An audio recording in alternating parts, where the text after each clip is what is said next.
I'm your host, Michael Sprouse. It's Memorial Day. That's great. It blows my mind. You know, all of a sudden, time passes, and what do you know? Season has kicked in. Parking meters, traffic, sun, fun. Everybody likes this time of year. Sun and surf and all that stuff. It's a lot. You know, it was a beautiful, beautiful weekend.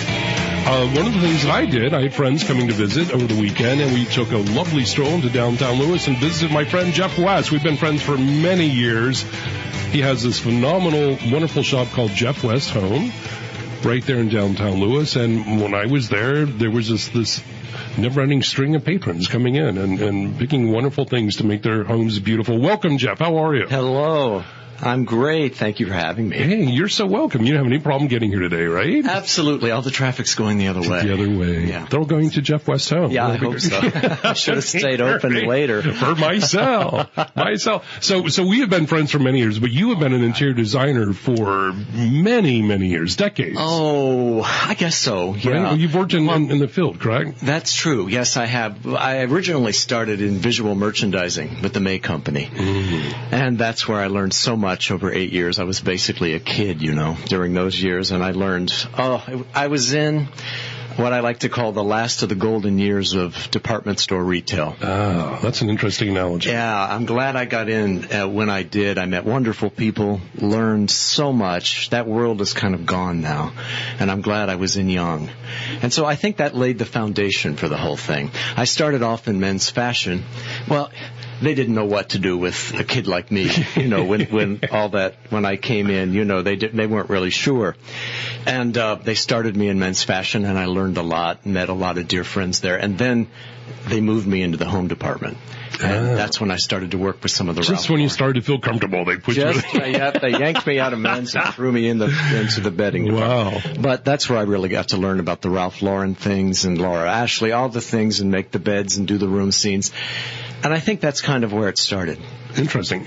And then you eventually ended up working, I believe, with the Kellogg collection. Yeah, the Kellogg collection in D.C. I joined them in 1993, and I became their kind of visual merchandising director, did all their windows, their magazine ads, traveled from store to store.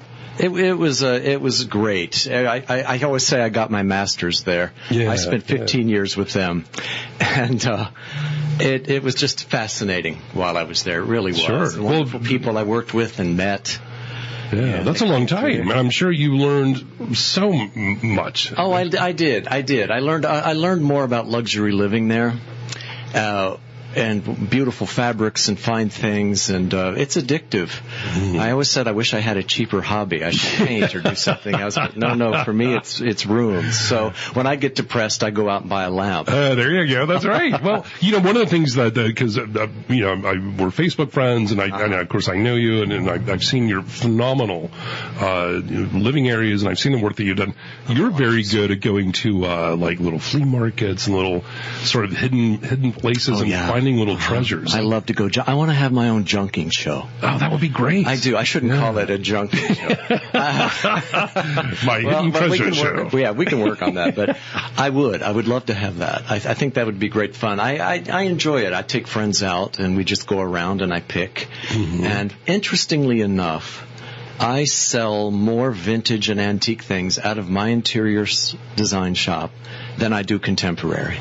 Wow, that's very interesting. I think so, too. Given where we say we are now with all of that, the exact opposite's been true for me. That's a very good point. Because, you know, I hear, especially with millennials, I hear that people are like, well, you know, the people say the millennials aren't interested in anything. They're not interested in any antiques whatsoever. I'm like, oh, I don't know. I'm seeing differently than that. That's not true. And they're younger people buying the things. Yeah. So thank God, you know, there's hope. Sure. But, why do you think that is? Why is it playing out like that? You know what I think that's about? I think it's probably about a good room is rangy and full-bodied. You know, when everything is done, in my opinion, so slick, it's music. Interesting. Yeah, so you want a room should be an interesting piece of music. High notes, low notes, And so I think they bring in the vintage and the antique things because it truly adds the character and adds the depth and the range. And I think that's where you get, that's what makes a beautiful room. Yeah. And I think anyone who's experienced that knows exactly what I'm talking about. Yeah. So, is it possible that they may also be, remember when our grandmother would put this out on the, are they having this type, or are they too? I think so. I used to, this term has come into interior design now, that's so grandma. And I would say, well, there's nothing wrong with it if your grandma was Brooke Astor. That's right. But, it's according to what kind of taste your grandma had. That's right. But it's, I think now, everybody kind of enjoys keeping the sentimental things and bringing them out. Hey, they do it at Christmas time. Oh yeah, yeah. And so why not all year? Sure. Well, you're also, we have made videos together, yes. and me and my production company with you, the wonderful Christmas videos. You have, thank God, you've done a beautiful job. Well, it's pretty easy to do when your house is as big when you walk in, and you have a wonderful treasure trove of vintage items, not just that you have found on your own, but literally things that you've had since you were a child that have sentimental value to you, and you put them, you display them in a way that's just, it's absolutely charming. Yeah, it's interesting. Thank you. I saved them for my mother's yard sale a number of years back, and I'm glad that I did. But it's kind of re-engaged friends and acquaintances into doing this, and now they're out looking for these things. They remember these things. Mm-hmm. That kind of thing slips through your fingers, I think, as life goes on. You grow up and you move and you do different things, and you can't remember what happened to some of them. And then you see it in someone's house or on a television show, and you say, "We had that." Yeah. And that, I think. It's hard to take it out of the person's house when they're watching it. Yeah, it is. And now we'll have it again. Exactly. What do you do about that? Yeah, I've tried. No, but that's one of the elements of when we've worked together that I find, and I will also notice that when you share these, and when we often put these videos on Facebook and other social media, immediately people are like, "Oh, I had that. I remember that. What a great way to celebrate that memory." Interestingly enough, one of the more popular ones I did was Last Christmas with You, about the vintage things. I didn't do any of the usual stuff. I did that, and boy, did I get a lot of great feedback. And people I thought, wow, and that's Christmas time, and that brings out a lot of sentiment, I think, in everyone. And Halloween does too. Actually, I might do a little. You and I, we've got to get back on the video. That's right. I'm just writing ideas down today. So we'll we have to do this and this and this. Yes, sir. When as an interior designer, and I'm actually curious about maybe all interior designers, but so do people specialize in a particular look? This is the look that I'm known for and I'm great at creating, or can anyone come to you and say, what I really want is, circa 1978, whatever, that type of thing? That I think customers specialize in a look. I don't think a good interior designer should specialize in a look particularly. I really don't. I know a lot of people probably think I have a look, and I do for myself. And a lot of people who like that look come to me. Mm-hmm. But something, when you're a decorator, designer, whatever you want to call it, you are the menu, and they order from you, and then you cook it the way they want it. Oh, that's right. So you come into their house, find out what they like. They're all at various levels of indecision, which is why you're there. And then you begin to build it. And it's a very emotional process, I think, for a lot of people. Decorating is very emotional for people. So you become a decorator. Emotional in what sense? Oh, I think because, it's their environment. They think it's not important to them because they haven't done much, but start painting a room a color and start bringing things in and moving things around, and then suddenly their senses are heightened. Yeah. And they're usually very happy. I've been fortunate that way. But you really do have to listen, and you're holding their hand the whole time. Mm-hmm. So I've always said this would make a great reality show. I mean, really decorating, not just this design on a dime stuff. Sure. But, something, because the actual true essence of absolutely going into that. Yeah. So, I have stories. I can't tell them on the radio. Who says you can't? Oh, well. Welcome to public radio. No, I'm late kidding. Night radio. That's all right. That's my show, and I'll say what I want. That's right. Well, you tell me. You can beat me, right? That's right. I got somewhere I got one of those buttons. I don't know. But it was fascinating. When I worked for Kellogg, I did some design for them for a while, but I enjoyed doing the floor displays more because all I had to do was design a room. I could do 2 or 3 platforms a day of display. I had no customer to deal with. No one. I just did my thing, ran back and forth, and I got very spoiled doing that. But there was a time there I did do some design work. I even helped Ethel Kennedy. Wow. Yeah, she was a great lady. What a great story. How was she to work with? You know what? A delight. I remember going out to Hickory Hill, and she called one of the stores to tell me to come out, and I was planning on leaving early that day. And they said, "Jeff, it's Mrs. Kennedy." And they put their hand over the phone, and I said, "Oh, I better take this." And so I took it, and she said, the first thing she said to me, "You can't say no to me because it's my birthday." So I got there nervous, and when I got there, the secretary answered the door and said, "She's having her birthday luncheon." I said, "Well, she told me to be here at 12.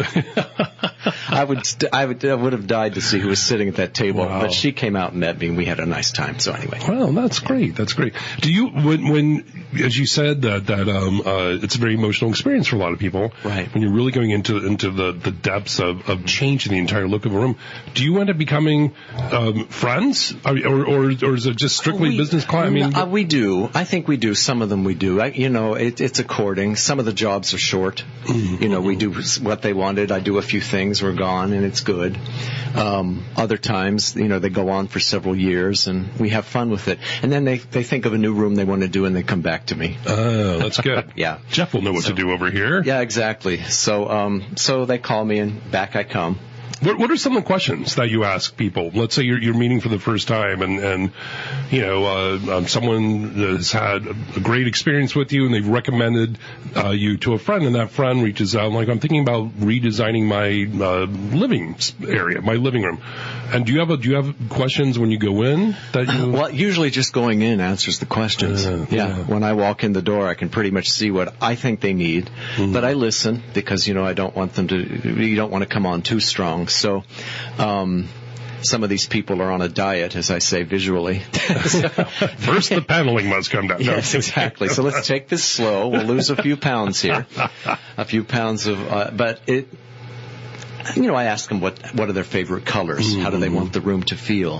Have they been looking at any magazines? Do they have any photos of anything? A picture will tell you 1,000 words. That sometimes they've torn something out of a magazine. Sure. Yeah. And I can tell from the painting they loved or the sofa they showed me which direction they go. When I design a room, I like to start with what I call the character fabric. So we choose the fabric that's the print or the pattern that has all the colors in it, if there's going to be one. And once we have that, then I know that's my foundation from which I kind of spring in all directions. Now I know what color the walls should be, what the rug should look like, what curtains we should do. Nice. And that fabric would be used in the room at some point somewhere? Yeah, somewhere. It could end up just being pillows, or it could be the whole sofa, or it could be the curtains. So if we're going to have patterned curtains, we want a simple sofa, possibly. It's all according to the person's, taste level and how they want the room to feel. And you have to judge where the sun comes in a room, what kind of light it gets, especially when you're choosing paint colors. Oh, that's a great point. Yeah. I'd really like to help people with paint colors because it's hard to choose from a fan deck. They think they know how to do it, and then I like this color here. Yeah, Can look you match what this? happened, and you walk in and you need sunglasses. Yeah. Hey, listen, we're going to take a quick break here in just a couple of seconds. I have interior designer and my friend Jeff West from Jeff West Home here on Creative Coast. Don't go anywhere, folks. We get another 15 minutes of fun, and then it's music for an entire hour. I'm Michael Sprouse here on Creative Coast.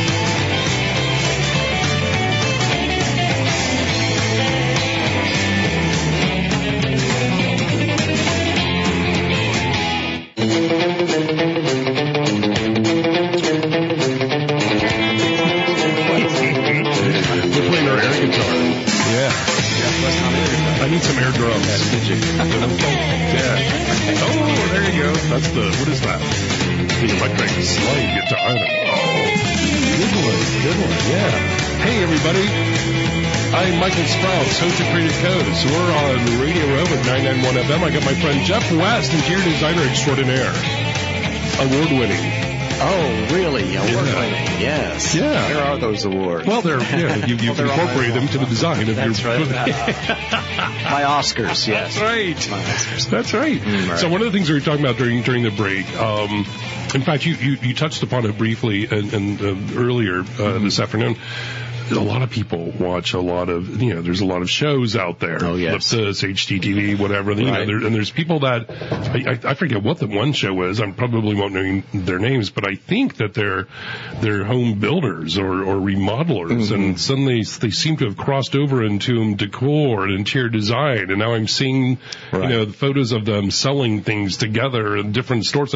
How does that affect, you as a true interior design professional? Well, I don't know that it affects. I mean, it's all regional, I guess. I think these shows serve a great purpose. They're great entertainment. People enjoy it, and it gives them a sense of they can do it themselves, which to a point is a good thing.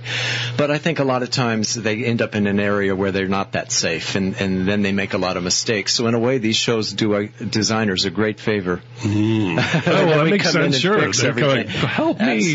Come over and make everything look good again. Yeah, and I think that's probably. I think we should be kind of grateful to them, actually.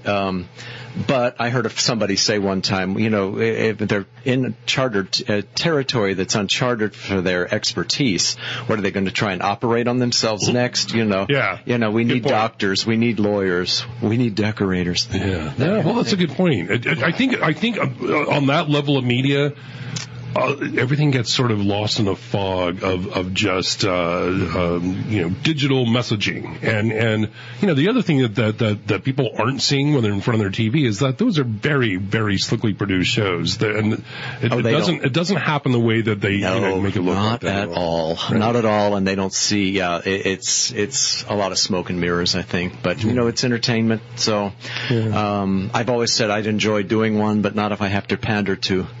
That crazy stuff. No. Your work, and I wasn't using the term award-winning lightly, because you've been very well published, and you have received accolades for your work. Yes. You've been in several publications. Your work in your homes or as well. I'm trying to say. Successfully. Yeah. It all started years ago when I was at Kellogg. We were doing photo shoots, and one of the photographers said, "I'm coming to Lewes for the weekend sailing. I'll stop and say hi." And she did, and she ran back out and got her camera. And I said, "Oh, no, please, no." She said, "Shut up and let me take these pictures."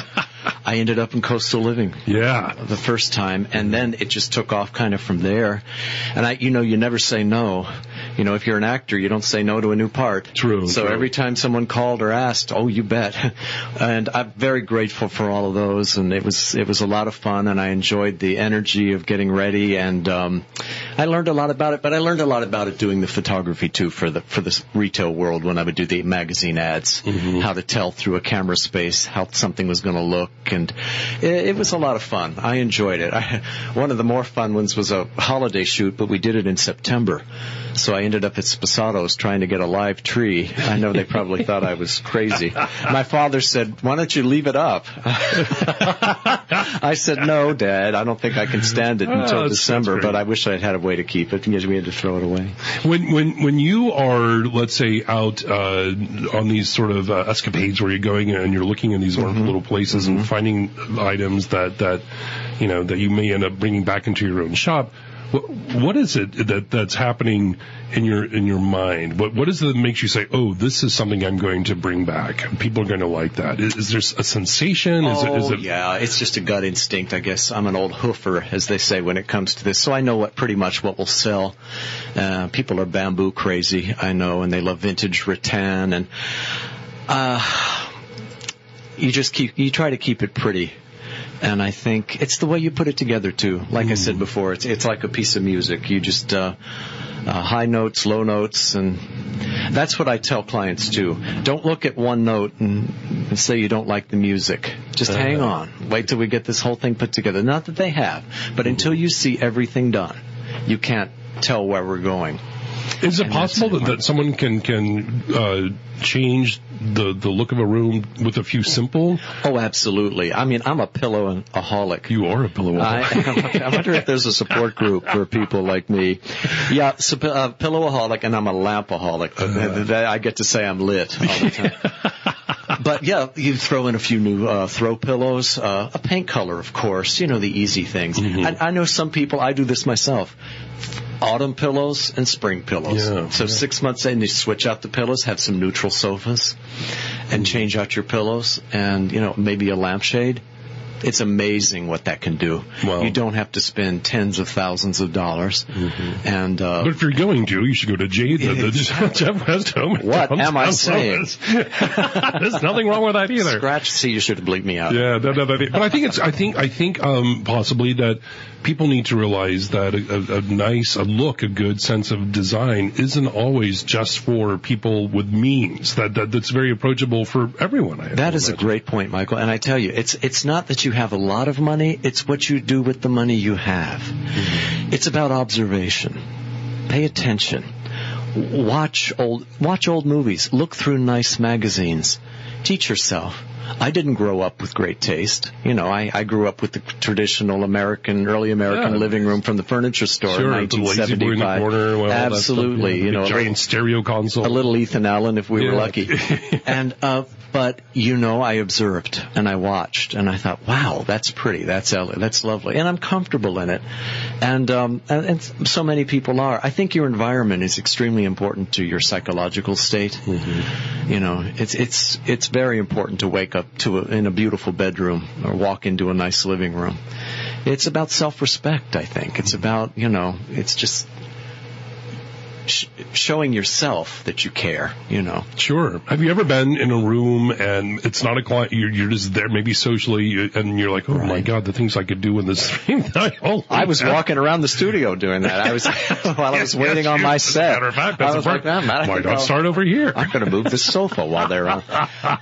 Absolutely. I cannot help myself. And I think it makes people nervous. I hate it when someone says to me, oh, I'll never have you to my house. Please never feel that way. Nothing's wrong with your house. If you're happy, your house is fine. Oh, that's a lovely point. If you're happy, and your house is fine. But of course I do that. I think fashion people do that when they're looking at how someone's dressed. They think of what they could do. And so I totally do that. I don't think it's any big secret. I think I'll never forget when I was a kid, I was in my great aunt's living room in Ohio. I adored her, Aunt Olive. And I was sitting in the living room and I was staring at her staircase. And someone said to me, what are you staring at? And Aunt Olive, without missing a beat, she said, he's decorating it for Christmas. And I was. That's correct. I was. She absolutely knew what I was doing. And everybody, kind of burst out laughing. They should have known then when I was 11 where I was headed. That's phenomenal. And I have to say, I think I owe a lot of this to my father. When I was a boy, we were sitting in a shopping mall looking in Raleigh's men's store. And there was a man in there doing a window, and I was watching him decorate it for Christmas. And my father turned to me and said, that's what you ought to do, Jeffrey. And I said, there's a job for someone like that? He said, yes, they call them window dressers. And I never forgot it. And then, my God, 8 years later, there I was at the Heck Company. That's phenomenal. Frightened to death because I thought, I don't really know anything, and all these important artsy people. And, I hope they don't find out, that I don't know anything. So I basically just lied my way in, and a very dear friend, she had a hunch about me. And, she spoke up that they hire me, and they did. And so... And my very first job was climbing up a 10-foot ladder, and I was terrified of heights. Oh, no. And they made me paint screws to match the wall like a sign. And I thought... Trial by fire. Exactly. And I'm going to do this, and within a few years, I was in the Ralph Lauren section. So, hey, it pays to start and work your way up, doesn't it? But you've always been someone, we've only got a few minutes left here, but you've always been someone that you would take the risk. You would go for that chance. I know this about you, and it's very admirable. And you're not going to let the opportunity slide by. You will do it. You do it. And you've done really well. I think that's an admirable talent. Thank you so much. Yeah, you do. You have to reach out. And I continue to learn that. Years ago, I wrote Martha Stewart a letter. I found her address on the inside of a book in a photograph, and I made a topiary and I sent it to her. Well, that opened up for me. I cannot tell you. I met her at a luncheon. I said, I'm the guy who sent you that.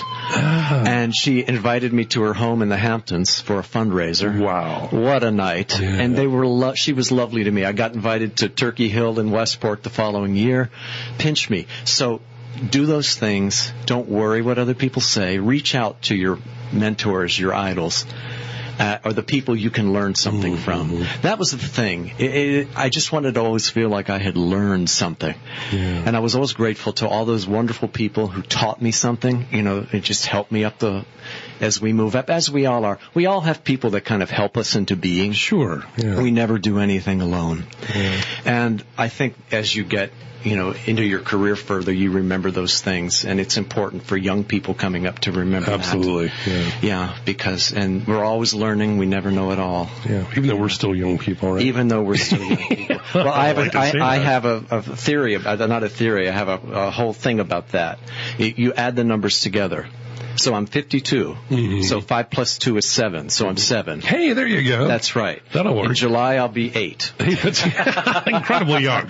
What so accomplished at such an early age. Yes. Give the address of Jeff West Home. Yes, Jeff West Home is at 107 West Market Street in Lewes. Beautiful, beautiful shop. Oh, and you're there a lot. I mean, you're there. I'm there 5 days a week. 5 days a week. I'm there on weekends, so I don't miss my friends. People can just pop in. It's so approachable, and it always smells so good. Well, oh my gosh. I can't say that's my candles, not me. No, it's great. It's a lovely experience. All this wonderful wisdom and insight that you've heard on the show, listeners, you can go to and see it and have it for yourself right there in the shop, because you'll talk.